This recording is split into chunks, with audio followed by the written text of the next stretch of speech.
Récemment, j'ai découvert une étude qui prouvait que les musulmans avaient tendance à prendre du poids pendant le mois du Ramadan. Et cette étude, elle m'a vraiment choquée parce que je me suis dit, mais en fait, comment c'est possible alors qu'on est censé jeûner le trois quarts de la journée, manger sans excès en suivant les conseils de notre cher prophète Mohammed sallallahu alayhi wa sallam. Et voilà. Donc comment on en arrive à grossir? Et je me suis dit, en fait, c'est vrai, quand on voit nos familles, comment on cuisine, les traditions culinaires qu'on a, entre les briques bien huileux, j'ai l'impression que c'est obligé si pour un jeune, entre les msemen, les gâteaux bien grassouillés de nos traditions pour ce mois béni, et on en arrive à grossir. Si tu me connais pas, moi c'est Rehab, sur les réseaux sociaux c'est WithPashaLove, viens me suivre sur Instagram, c'est là où je suis le plus actif, et mon travail c'est accompagner les femmes dans leur transformation physique et leur bien-être en général. Alors aujourd'hui dans cette vidéo, je vais te partager tous mes conseils et astuces pour que tu puisses passer le meilleur des ramadans tout en te faisant plaisir et en évitant de ne pas prendre du poids.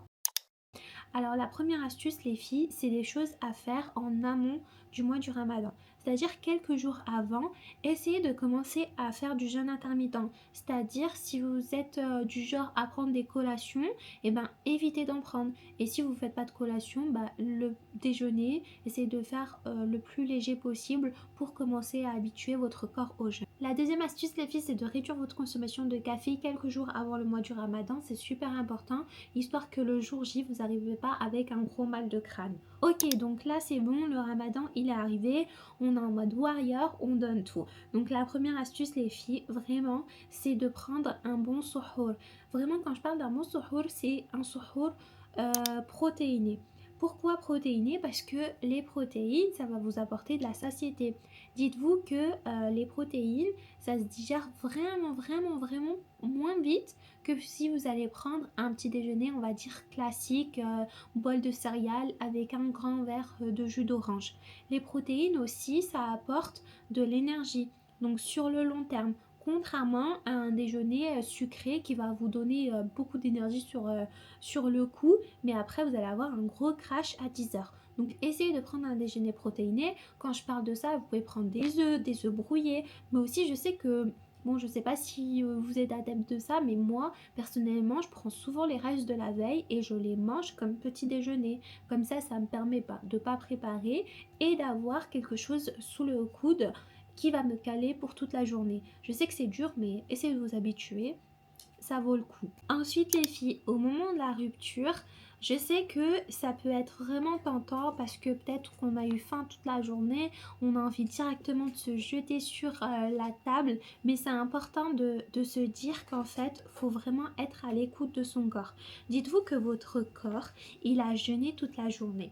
Donc votre estomac, il est tout petit parce qu'il s'est rétracté, il n'y avait pas d'aliments, voilà. Et d'un coup, vous lui donnez énormément. Enfin, je sais qu'il y a beaucoup de gens qui vont se jeter sur la nourriture et manger énormément d'un coup et votre estomac, il va être flingué, vous n'allez pas bien. Peut-être au tarawih, vous n'allez même pas supporter les prières parce que vous serez ballonné, vous serez pas bien. Donc, moi, ce que je préconise et ce que je préconise toujours à mes clientes, c'est de boire déjà un petit verre d'eau, de prendre une date, de laisser son corps vraiment se reposer et de prendre un bol de shorba bien chaud pour réhydrater son corps. Et là, je laisse mon corps reposer et je mange doucement et je mastique. Pourquoi? Parce que la digestion, elle commence dans la bouche et c'est important de bien mastiquer ces aliments. Donc maintenant que vous êtes hydraté, vous avez un peu mangé, vous avez repris des forces et que bien évidemment vous avez fait votre prière du Maghreb, faites attention les filles parce que le temps de prière du Maghreb, il est très court, c'est 25 minutes après l'heure du Maghreb, donc faut faire vite et même faut profiter de ce moment-là pour laisser aussi son corps commencer à se dire ah, la nourriture elle va arriver, je commence à travailler. Puis vient le dîner, c'est là que tu vas te faire un bon dîner, un bon repas qui va bien te caler et qui va rassasier ton corps. Dis-toi que tu as jeûné toute la journée, donc tu te dois vraiment de lui donner le top du top. Donc évite vraiment toutes les fritures à gogo, une fois, deux fois dans le mois du Ramadan, ok. Mais si c'est tous les jours, tu vas apporter quoi? T'as jeûné pourquoi en fait toute la journée? T'as jeûné pour rien en fait. Donc c'est important de donner un bon repas à ton corps qui est composé de légumes, de bons glucides, de bons gras, des bonnes graisses, c'est très important aussi, et des protéines, comme je t'ai dit, pour apporter le côté énergétique et la satiété à ton corps. Et avec les légumes aussi, c'est très important pour les vitamines et les minéraux. Les filles, j'insiste sur le fait aussi de manger calmement et de prendre son temps, de bien mastiquer ses aliments. Je sais que, enfin moi personnellement, j'ai été élevée dans une famille où on mange trop vite, c'est-à-dire que en l'espace de 5 minutes, la table a été déjà vidée et c'est pas normal. Normalement, un repas doit être consommé entre 20 et 30 minutes. Donc faut prendre le temps de mastiquer. La mastication, enfin la digestion, elle commence dans la bouche. Donc vraiment, c'est super important les filles de prendre votre temps, comme ça vous êtes à l'écoute de vos sensations, vous êtes à l'écoute et votre corps il va vous dire ah bah là j'ai plus faim. Donc je peux m'écouter. Alors que imaginons vous êtes allé super vite, donc vous avez pu dévorer des... Enfin, on ne sait pas, les calories ça va très vite. Et c'est comme ça qu'après, il y a beaucoup de gens qui se retrouvent en excès et en ayant pris du poids à la fin du mois du Ramadan. Pour les desserts, les filles, il n'y a pas de souci. Mais vraiment, il faut limiter. Il faut essayer de se dire, mais en fait, pourquoi pendant tout le mois, enfin, hors mois du Ramadan, je prends pas des desserts de fou.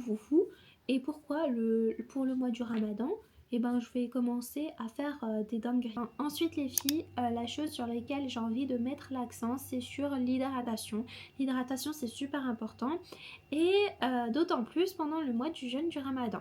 Pourquoi? Parce que déjà on va jeûner toute la journée et le soir il va falloir réussir à caler 1,5 litre d'eau dans notre soirée. Donc c'est important d'être stratégique et de vraiment pas oublier de s'hydrater pour éviter les mal de crâne, pour éviter la déshydratation de notre corps, de nos organes. Et je mets l'accent dessus, vraiment faites attention. Faites-vous une fiche avec voilà mon compteur d'eau, j'ai bu tant litres de verre d'eau, et ça va vous motiver même visuellement à vous dire ah ben là j'ai pas assez bu d'eau. Évitez de consommer des boissons sucrées type jus d'orange, je sais pas moi, boissons gazeuses. Je connais pas trop les noms, mais vraiment évitez au maximum et essayez de donner à votre corps l'eau qu'il mérite. Là les filles, je vais parler de quelque chose d'aussi important, c'est pas par rapport à la nutrition, mais c'est ça qui va faire que peut-être vous allez saboter tous vos progrès dans votre alimentation, et c'est le sommeil. Le sommeil, c'est trop important et c'est quelque chose qui est vraiment négligé et qu'il faudrait surtout pas.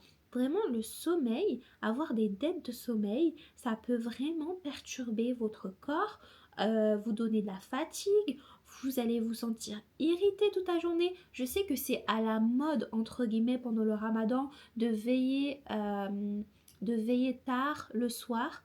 Oui, pour les prières, oui, c'est important de veiller tard le soir, faut être stratégique, mais veiller tard juste pour veiller tard, franchement, mieux vaut dormir et profiter à votre corps une bonne nuit de sommeil qui sera réparatrice, parce que c'est là où votre corps il va travailler et qui va faire le ménage un peu dans votre corps et poursuivre les efforts que vous avez faits dans votre alimentation.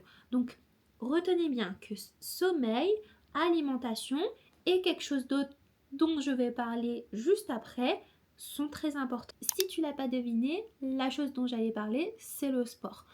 Je sais que ça peut être étrange pour certaines personnes quand je dis que oui, il faut faire du sport pendant le jeûne. C'est trop important. Pourquoi on va arrêter de faire du sport? Pourquoi? Alors qu'on est dans un mois de rénovation, dans un mois on doit se reconstruire. C'est trop important le sport. Alors je dis pas qu'il faut en faire à outrance, je dis juste qu'il faut le faire stratégiquement. Donc peut-être privilégier des sports très doux, donc par exemple du pilates, par exemple du renforcement musculaire. Après, personnellement, pour mon cas, je suis une passionnée de la course à pied, je prépare un marathon, donc je ne vais pas m'arrêter de faire de la course à pied, mais je vais le faire de manière très stratégique. Donc par exemple, je vais le faire quelques heures avant de la rupture du jeûne, ou soit je vais tester aussi le faire juste après mon suhoor pour voir ce qui va le mieux, et on teste et on voit ce qui va aller ou pas. Et là, ça va être un sujet bien girly, on va dire, mais je voulais parler des menstrues. Je sais qu'il y a beaucoup de filles et j'en faisais partie malheureusement, mais dès que j'avais mes règles, je n'osais pas manger, je n'osais pas m'alimenter pendant la journée. Mais dites-vous que si Allah il nous a mis à disposition le fait de ne pas jeûner, c'est pour notre bien, c'est parce que notre corps en a besoin. Il a besoin d'être alimenté et de la meilleure des manières, encore une fois. Voilà les grandes lignes pour passer un très bon ramadan que je te souhaite du fin fond de mon cœur, vraiment. Maintenant, si tu souhaites plus, que tu as peur de prendre du poids, que tu ne sais pas comment t'organiser, que tu as des objectifs physiques, je mets à ta disposition le Healthy Ramadan Challenge. Il vous a beaucoup plu les années précédentes. Aujourd'hui et cette année, on revient avec un nouveau concept, de nouveaux conseils, des astuces. Dans ce challenge, on te propose un plan alimentaire pour composer tous les repas avec toutes les quantités nécessaires, 30 jours de menus qui sont faits sur mesure et personnalisés, des fiches recettes qui vont avec, mais aussi 2 séances de sport par semaine et un suivi personnalisé pour ces filles du challenge. Je te souhaite un bon ramadan, qu'Allah accepte notre jeûne et je te dis à très bientôt dans une autre vidéo de With Pasha Love.